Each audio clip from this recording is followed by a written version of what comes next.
네, 우리 하나님은 우리 생각보다 훨씬 크신 분이시고요. 또 하나님의 약속은요, 우리 생각보다 훨씬 끈질기고 신실합니다. 이것이 우리의 소망입니다. 그래서 작은 자가 기도할 때 하나님은 일하시기 때문에 우리의 기도가 중요한 것입니다. 오늘도 우리의 기도를 들으시고 하나님은 이 땅에도 긍휼을 베푸시고 우리 각자의 삶 가운데 역사하실 줄을 믿습니다. 아멘. 우리 서로 격려하겠습니다. 자라 무성하여 결실할 것입니다. 아멘. 네, 우리 스승의 주일 지났는데 우리 리더십께서 좋은 옷을 주셔서 이렇게 입고 왔습니다. 고맙습니다. 네, 네, 감사합니다. 예, 우리 역대하 지금 이제 말씀 묵상하고 있는데요. 이제 13장 1절부터 내용 좀 보도록 하겠습니다. 1절부터 3절 먼저 교독을 하도록 하겠습니다. 여로보암 왕 18째 해에 아비야가 유다의 왕이 되고 12절 같이 읽겠습니다. 시작. 예루살렘에서 3년 동안 다스리니라. 그의 어머니의 이름은 미가야요 기브아 사람 우리엘의 딸이었더라. 가 여로보암과 더불어 싸울 때 3절 제가 읽겠습니다. 아비야가 싸움에 용감한 군사 40만 명을 택하고 싸움을 준비하였고 여로보암은 큰 용사 80만 명을 택하여 그와 대진한지라. 자, 한번 보도록 하겠습니다. 이제 왕국이 분열되었죠. 그래서 남유다는요 르호보암이라는 왕이 일대가 되고요, 북이스라엘은 여로보암이라는 왕이 이제 일대가 되었는데요. 여로보암 그 18째 해에 이제 그 르호보암은 죽게 되고 2대 왕으로 이제 아비야가 왕이 되었는데요. 2절에 보면 아비야 족보가 좀 나오고 있는데요. 어머니 이름이 뭐라고요? 미가야입니다. 그런데 이 미가야가 우리엘의 딸이라고 나와 있는데요. 우리엘은 잘 모르는 인물이죠. 그 미가야의 아버지가 우리엘이고 어머니가 혹시 누구냐고 하면 잘 아는 인물인데요. 다말이라는 사람입니다.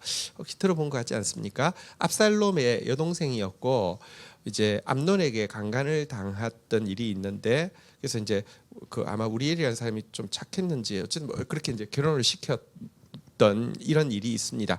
그 딸이 미가야여서 아마도 미가야는 미모는 굉장히 뛰어났을 거라고 생각합니다. 왜냐하면 압살롬이 워낙에 뭐 엄청난 그 미남이었고 또 다말도 그러니까 되게 미모의 여성으로 보이는데요. 그런데 어쨌든 이 미가야는 르호보암에게는 첫 번째 부인도 아니고요. 또 이 아비야도 그에게서 난 그 이제 뭐랄까요? 그 르호보암에게서 난 첫째 아들도 아닙니다.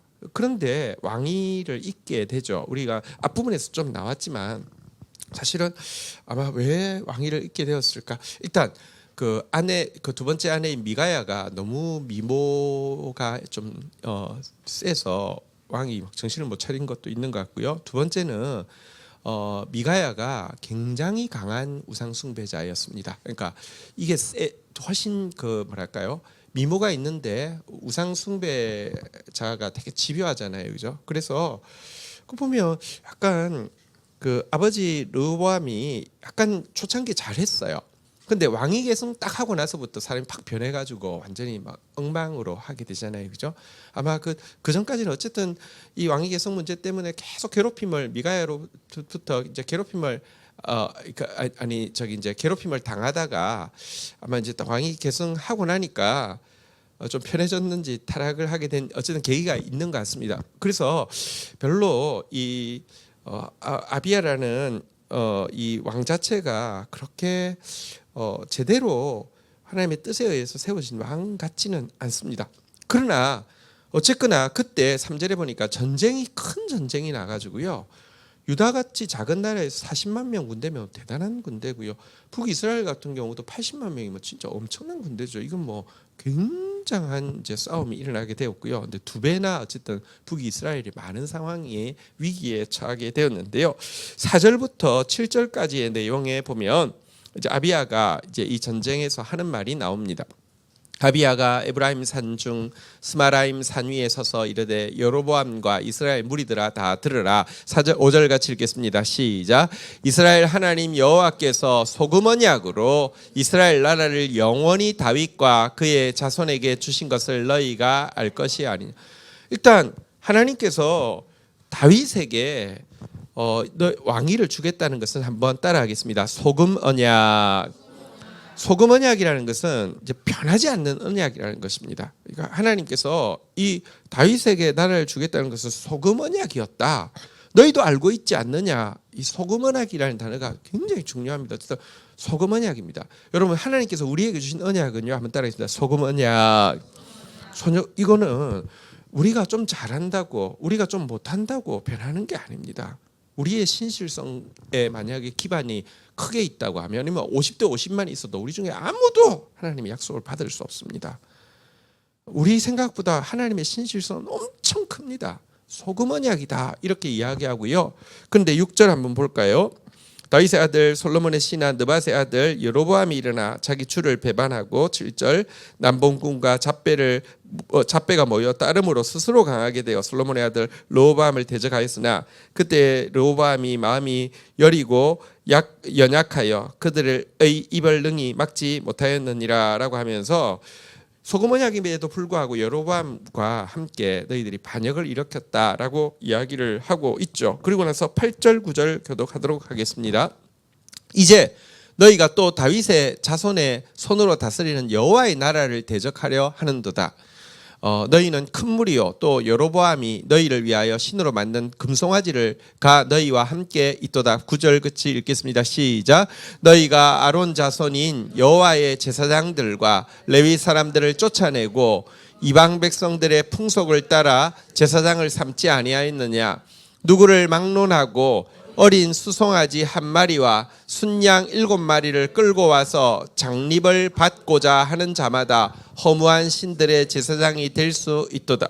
자, 나라가 보십시오. 이제 소금 언약을 반역하고 나라를 세운 것에 지나서 8절에 보니까 이제 너희가 스스로 이제 힘이 있다고 생각하니까 여호와께서 다스리는 나라 다윗의 자손의 나라를 치려고 왔다. 왜? 너희는 큰 무리고 또 너희한테는 금송아지가 있기 때문에 우리도 이렇게 승리할 수 있다라고 왔다 이렇게 이야기를 하면서요. 9절 한번 볼까요? 근데 너희들이 북이스라엘에서 사실은 이제 금송아지 숭배를 만든 이유가 무엇이냐고 하면 북이스라엘 속에서도 절기가 되면 자꾸 남유다로 가서 하나님 예배하니까 이러다가는 나중에 나라가 존립하지 못하겠다라고 생각해가지고요.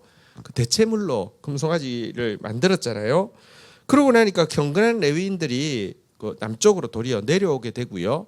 그러니까 제사장이 없으니까 이제는 누구라도 이렇게 여기 보니까 수송아지 한 마리를 바치거나 순양 7마리 끌고 와서 나 제사장 금송아지 제사장 할래요 하면 제사장 시켜줬다 이렇게 이야기하고 있습니다. 무슨 말입니까? 너희들이 숫자가 많아서 하나님까지 대적하고 너희가 스스로 황금으로 금송아지를 만들고 있지만 이거 너희들이 한 것이다 이렇게 지금 이제 지적을 하고 있는 내용이죠. 자, 이어지는 9절 한번 10절부터 보도록 하겠습니다. 10절 11절 교독하겠습니다. 우리에게는 여호와께서 우리 하나님이 되시니 우리가 그를 배반하지 아니하였고 여호와를 섬기는 제사장들이 있으니 이스라엘 아론의 자손이요 또 레위 사람들이 수종들어 11절 읽겠습니다. 시작.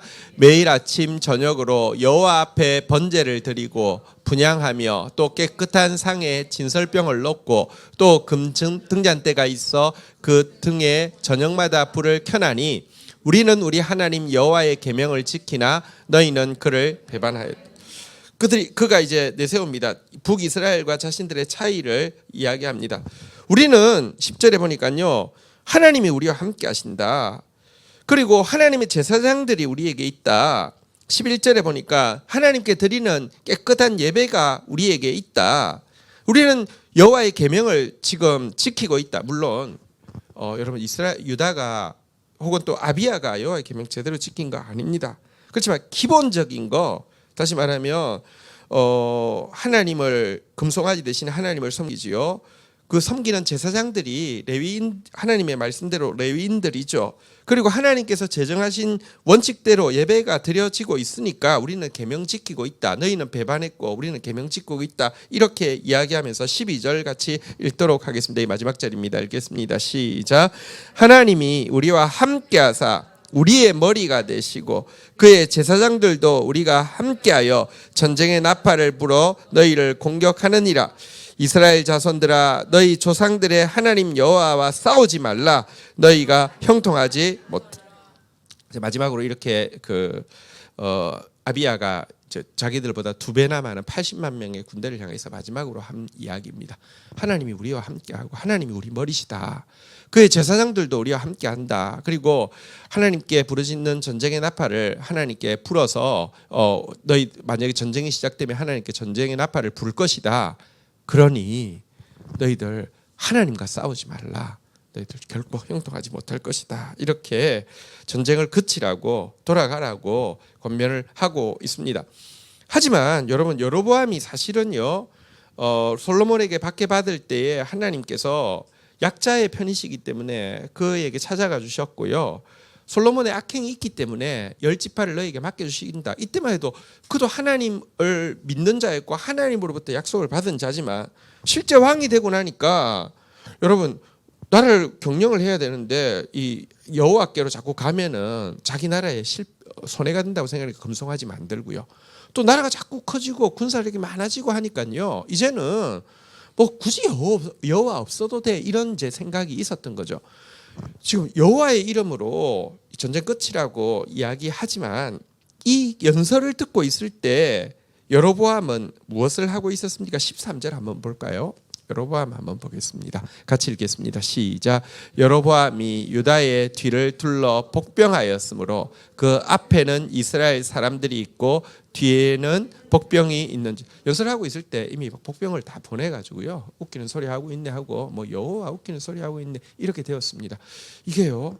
여로보암도 어쨌거나 하나님이 뭐랄까요 이 솔로몬의 악행에 대해서 하나님께서 이제 경고하시고 그가 당했던 억울함에 대해서 풀어주시기 위해서 하나님이 세워주셨는데도 왕위의 자리에 세워지고 자기가 교만해지고 나니까요 금송아지 만들어도 아무런 죄책감이 없고 더 나아가서 지금 하나님의 이름으로 전쟁하지 말라고 해도요 그때 웃기는 소리 하고 있냐고 다 복병을 지금 다 깔아가지고 그냥 당연히 이길 수 있다라고 생각하는 모습을 보십시오. 한때 신앙이 있었다고 해서 신앙이 아닙니다.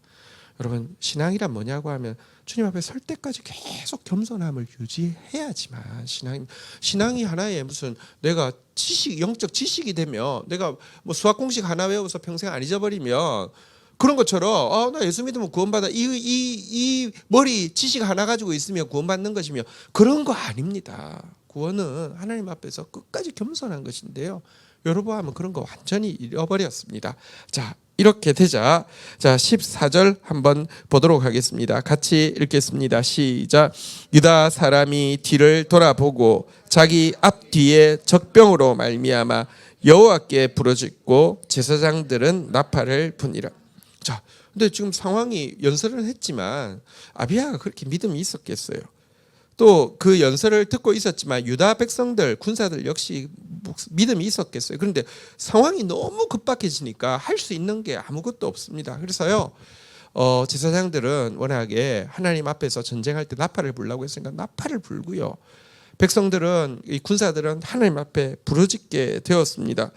그런데 여러분 이 민수기 10장 9절에 한번 보면 하나님께서 이 전쟁의 때에 나팔 불라고 하신 말씀이거든요. 같이 한번 읽어볼까요? 시작. 또 너희 땅에서 너희가 자기를 압박하는 대적을 치러 나갈 때에는 나팔을 크게 불지니 그리하면 너희 하나님 여호와가 너희를 기억하고 너희를 너희의 대적에게서 구원하시리라. 지금 의지할 데 없는데 어쨌든 하나님 말씀 의지하고 나팔을 크게 불고요. 백성들도 큰 마음으로 지금은 어떻게 할 방법이 없으니까 뭐 전략 전술 이런 거 생각할 수가 없는 게 갑자기 복병이 일어나서 양쪽에서 포위해서 오니까요. 막 부르짖게 되었는데 이때 하나님께서 일하십니다. 15절부터 한번 보도록 하겠습니다. 유다 사람이 소리를 지르매 유다 사람이 소리를 지를 때에 하나님이 여로보암과 이스라엘을 아비야와 유다 앞에서 치시니 16절 같이 읽겠습니다. 시작.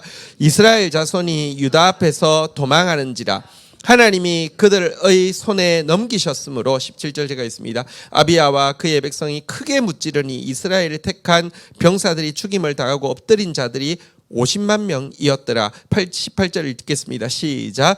그때 이스라엘 자손이 항복하고 유다 자손이 이겼으니 이는 그들이 그들의 조상들의 하나님 여호와를 의지하였습니다. 이 나팔을 불고 할 때 하나님이 갑자기 임하시니까 여러분 요즘처럼 뭐 첨단 무기가 있는 시대가 아니라 그냥 대면해서 싸우는 시대에 군사력이 2배면은 진짜 어렵잖아요. 그죠? 근데 하나님이 함께 하시니까 갑자기 분위기가 바뀌었고요. 50만 명이 죽임을 당하고요.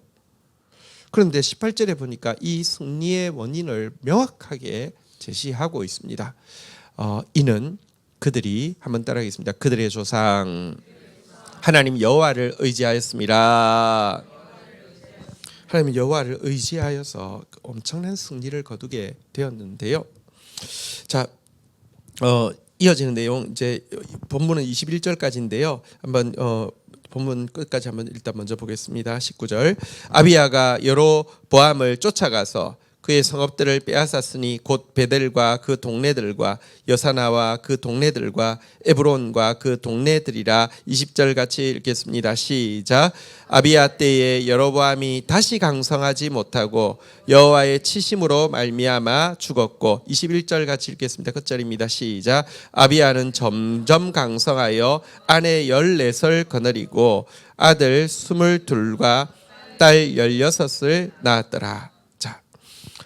여기 보니까요, 이 전쟁으로 말미암아 여로보암은 이제 힘을 잃게 되었다. 20절에 보니까 그렇게 기록을 하고 있습니다. 하나님께서 신원해 주셨고 10지파를 떼 주셨지만 당대에 그냥 교만이 차서요. 이 전쟁에서 큰 패배를 경험하게 되고요. 그래서 그가 여호와의 치심으로 죽고 나서는요, 물론 그의 아들이 나답이라는 아들이 왕으로 세워졌지만 2년 후에 쿠데타가 일어났습니다. 그러니까 왕조가 사실은 자기 하고 나서 자기 아들 이어진 것도 아니죠. 2년이니까요. 쿠데타 일어나서 끝이 나버렸습니다. 참 안타깝죠. 이렇게 멸망하게 되었고요. 여기에 비해서 아비야는요, 21절 한번 보도록 하겠습니다. 점점 강성하여 아내 14을 거느렸고 아들 22, 딸 16을 낳았다. 이렇게 되어 있습니다. 그러면은 22, 16 합하면은 38, 14이 38을 낳으려고 하면은 한 사람당 대충 제가 계산하는 이유가 있습니다. 한 3명 정도 낳았죠. 자, 여기 조금 이야기하겠습니다. 그러면 아비야, 제가 앞에도 이야기했지만 왕위를 계승할 때부터 그렇게 좋은 인물이 아닙니다. 그의 어머니는 철저한 우상 숭배자였고요. 자기가 적통이어서 왕위를 이어받은 것도 아니고요. 이게 인간적으로 이렇게 왕위를 이어주고 이것 때문에 막 신경을 엄청 썼던 것 같아요. 나머지 형제간들 아들들이 엄청 많았거든요. 막 다 떼서 주고는 교통 정리는 잘 했어요. 이거 잘하고 나서는 그냥 이제 영적인 감각 완전히 잃어버리고요. 이렇게 타락하게 되는, 그 아버지가 타락하게 되는 계기가 되었었고요. 실제 아비야에 대해서 어떻게 평가하느냐고 하면, 여러분 성경이 두 벌이 있는 게 왜 좋냐고 하면 열왕기서가 있고 역대서가 왜 좋냐고 하면, 열왕기서는 아직 나라가 망하지 않은 상태에서 기록을 했다 보니까 여러분 조금 아직 망하지 않았기 때문에 뭐랄까요? 이제 안 망했으면 좋겠다는 그런 열망이 좀 담겨 있기도 하고, 또 이렇게 뭐랄까요? 조금 더 그 사람, 아직 지금 눈에 보이는 건 사람이니까 사람에 집중해서 사람에 대해서 좀 신랄하게 또 표현하기도 하고 이런 게 있는데, 역대기는 망하고 나서 그 역사를 다시 되돌아보면서 썼습니다. 그래서 좀 더 균형 잡혀 있기도 하지만 사람이 아니라 사람보다 크신 하나님 관점에서 사람이 악하다고 하나님 뜻이 안 이루어지는 것도 아니고요. 그래서 조금 다르게 보고 있는데, 그래서 열왕기에 보면요, 아비야에 대해서 평가를 어떻게 하는지 한번 볼까요? 왕상 15장 3절에 보면 이렇게 이야기합니다. 아비야의 다른 이름이 아비암입니다. 아비암이 그의 아버지, 그러니까 르호보암이죠, 이미 행한 모든 죄를 행하고 그의 마음이 그의 조상 다윗의 마음과 같지 아니하여 그 하나님 여호와 앞에서 온전하지 못하였으나. 보십시오. 정말 아버지가 하던 일, 르호보암이 말기에 했던 일 그대로 그대로 하고 하나님 앞에서 온전하지 못한 사람이었다라고 돼 있는데요. 4절 같이 읽도록 하겠습니다. 읽겠습니다. 시작. 그의 하나님 여호와께서 다윗을 위하여 예루살렘에서 그에게 등불을 주시되 그의 아들을 세워 뒤를 잇게 하사 예루살렘을 견고하게 하셨으니. 아비가 잘한 거 없어요.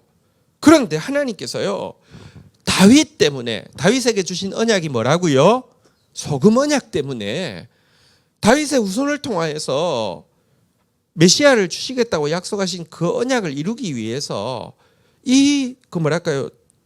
제대로 왕위를 이을 사람도 아니었던 자이고 왕에 있는 기간 동안에도 악을 행하던 자인데 하나님께서 이 승리에서 이 전쟁에서 위대한 승리를 거두게 하시고 점점 강성해 가게 하셨다, 이렇게 이야기하고 있습니다. 여로보암은 결국은 막 세력이 커진 것처럼 보이지만 왕조 자체가 멸망한 데 비해서 아비야는요, 여로보암에 비해서 뭐 능력이 더 나은지 아니면 인격적으로 신앙적으로도 여로보암보다는 훨씬 덜 악했는지 그렇지 않잖아요, 그죠? 그런데도 점점 강성해 갔다라고 이야기하는 거, 여기서 한 가지는 진짜 소금 언약이 얼마나 대단한 것인지 다시 보게 됩니다. 대신에 여러분, 아비야가 왕위에 몇 년 동안 있은 줄 아십니까? 3년밖에 없었습니다. 아까 보니까 자녀를 몇 명 낳아야 된다고요? 보통 셋은 낳아야 되는데 어쨌든 열심히 자녀 낳고, 그러니까 후손을 주시겠다고 하신 약속을 이루기 위해서 열심히 자녀 놓게 하고 빨리 죽었습니다. 그래서 3년밖에 왕 못했습니다. 근데 생각해 보면 이런 악한 왕이 전쟁에도 승리했는데 통치까지 길어지면 나라가 훨씬 더 많이 망가졌을 것입니다. 그래서 하나님께서 딱 하나, 전쟁 앞에서, 여러분 평소에 신앙이 있었던 게 아니라 전쟁이 너무 크니까 의지할 때 하나님밖에 없으니까 하나님 이름으로 우리는 하나님이 우리 머리시고 제사장이 하나님 법대로 있고 예배가 하나님 법대로 있다, 그러니까 우리와 싸우지 마라, 이렇게 이야기했다가 복병이 일어나서 막 싸우니까 의지할 데가 없으니까 하나님께 부르짖고 막 나팔 불고 했다가 위대한 승리를 거뒀는데, 승리 끝나고 나서 시간 오래 갔으면요 엉망진창되었을 거예요. 그리고 나라가 하나님께서 정말 다윗의 자손이 이어지게 하신다고 했는데 초창기에 너무 망가지면 안 되니까 하나님이 3년에 그냥 이렇게 거두어 가신 것 같습니다. 여기서 저는 오늘 같이 좀 기도하고 싶은 마음이 있습니다. 어떤 의미에서 우리 이 땅의 모습을 보면서 이 땅의 여러 가지 악들, 사람들의 여러 가지 악들, 또 우리의 여러 가지 부족을 신랄하게 보는 것도 굉장히 중요합니다. 그래야지 여러분 자신에 대해서, 현실에 대해서 너무 무지하고 자신에 대해서 너무 이렇게 포장해서 좋게만 생각해 가지고는 정말 말씀이 나한테 들어오지 않은 증거이죠. 그렇지만 동시에 열왕기의 눈이 아니라 역대기의 눈으로 그럼에도 불구하고 약속을 지키시고, 그럼에도 불구하고 한 가지 선한 것, 하나님 앞에서 의지했던 그 한 사건 때문에라도 하나님이 당신의 구원을 베푸시는 하나님이 여전히 살아서 역사하신다는 사실을 우리 의지해야 합니다. 이것이 우리가 이 시간도 하나님 앞에 기도하면서 하나님 앞에 매달릴 수 있는 이유입니다. 제가 한동안 조금 이제 이야기를 했던 그 시골 갈릴리 예수 이야기하는 강동진 목사님이라는 분이 사실 진짜 참 대단하세요. 왜냐하면 어쨌든 일상의 대부분의 시간을 노가다처럼 보내시거든요. 새벽 6시부터 밤 한 6시까지 매일 망치질하고 지금도 저 양평에다가 이제 선교사들 이제 공동체 마을을 짓고 있는데 집을 직접 다 지으니까요. 그러다가 또 집회 부탁이 있으면 미국에 가서 또 유럽에 가서 다 키우고 이런 거 이제 막 강의하다가 또 들어오면 또 보통하고. 근데 그렇게 하는 이유가 하나님 나 하나 보셔서라도 하나님 이 민족을 좀 버리지 말아 주십시오, 그런 마음이 있어요. 이번 주 중에 이런 글을 올렸더라고요. 하나님 이 한국 땅을 향한 하나님의 그 로맨스를 잊지 말아 주십시오. 하나님 우리 죄악을 모르는 바가 아니지만 하나님 그보다 훨씬 더 큰 분 아닙니까? 하나님 당신의 그 뜨거운 로맨스를 잊지 말아 주십시오. 긍휼을 거두지 말아 주십시오. 이렇게 글을 썼는데, 그런 글을 쓸 때 제가 그랬어요. 목사님 보셔서라도 하나님이 긍휼을 안 거둬 주시기를 기도합니다. 이렇게 답글도 쓰지만, 그 글을 쓰면서 저도 그 생각하죠. 하나님 정말 죄인이고 부족하지만 내 모습 때문이라도 하나님이 이 땅을 긍휼히 여길 이렇게 조금이라도 빌미가 되기를 원합니다 하는 마음이고요. 우리가 하나님께 긍휼을 얻을 수 있는 빌미가 무엇입니까? 오늘 보면 하나님 의지하고 막 전심으로 매달린 거잖아요, 그죠? 우리 다른 거 못해도 매달릴 수 있잖아요. 하나님 앞에 매달릴 수 있잖아요, 그죠? 소금 언약을 기억해 달라고 매달릴 수 있잖아요. 하나님이 하신단 말입니다. 이것이 우리의 소망입니다. 우리 말씀 가지고 아비야의 기도를 듣고도 하나님이 역사하셨다고 하면, 하나님 우리가 아비야라도 하나님 들으실 텐데, 하나님 우리 불쌍히 여겨주셔서 우리 기도 들어주십시오 하고 감당하게 되면요, 여로보암은 점점 쇠약해져서 그것으로 끝이지만 아비야는 갈수록, 여기 오늘 우리 마지막 절만 한번 읽어볼까요? 21절 한번 마지막 절만 읽도록 하겠습니다. 같이 뒤는 잊지 말고 아비야는 점점 강성하여, 여기다가 자기 이름 넣어서 한번 같이 읽도록 하겠습니다. 시작. 권지연은 점점 강성하여. 우리 다음 세대 이름 넣어서 한번 더 읽겠습니다. 시작. 다음 세대는 점점 강성하여. 우리 정말 하나님 앞에 긍휼을 구하는 마음으로 한국 교회를 넣어서 한번 읽도록 하겠습니다. 시작. 한국 교회는 점점 강성하여. 우리 하나님 나라를 넣어서 읽도록 하겠습니다. 시작. 하나님 나라는 점점 강성하여. 여러분, 하나님은 일하실 수 있습니다. 우리 그 하나님 앞에 같이 매달려 기도하는 시간 가지기를 원합니다. 다 함께 자리에서 일어서시겠습니다.